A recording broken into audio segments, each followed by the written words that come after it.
มื่อนี้มื้อที่4มาสอนขับรถให้นักเรียนเฮาก็เป็นผู้หญิงเนาะมื้ออื่นจังไปคนน่ะเก่งหลายนัดเดิมมื้ออื่นเรียนขับรถก็ล้มโทรศัพท์ไปพร้อม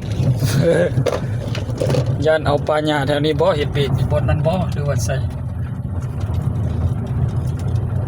ถือว่าเพิ่นก็เป็นไวอยู่มื้อนี้มื้อที่4เข้าใจระบบเกียร์ระบบคาดเบรกละรถเป็นรถเกียร์กระปุกเนาะบ่แม่นออโต้สอนให้เป็น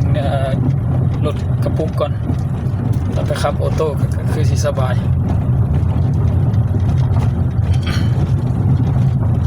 แต่ว่าอาจารย์นี่ก็เริ่มจากหน้าบูดแล้วว่านักเรียนก็อยากเก่งกว่าอาจารย์นะ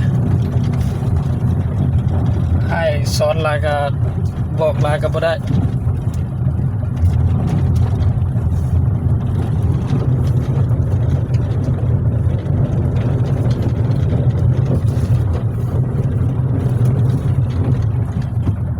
ไม่ค่อยๆได้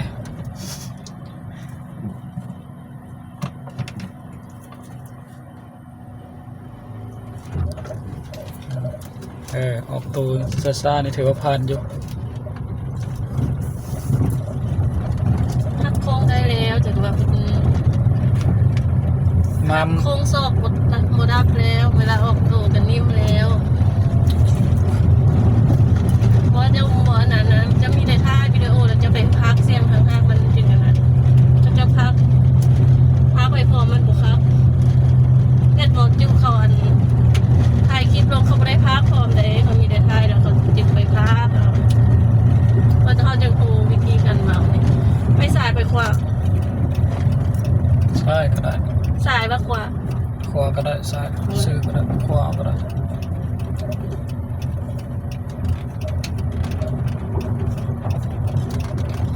ก็ลองทางท้าทายวันนี้นะเจียนนั้นบ่มีบ่นบ่มีคนต่อน้องแอนตีงานบ่มีวันรีเทิร์นรถนี่นะไปรถรีเทิร์นอย่างโค้งไปนี่นะ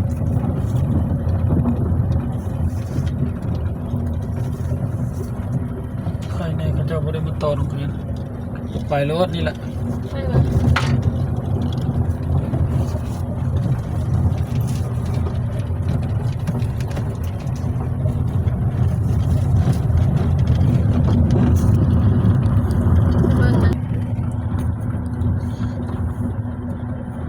วางนี่แล้ววางรถสิตำไปคำนั่นเลย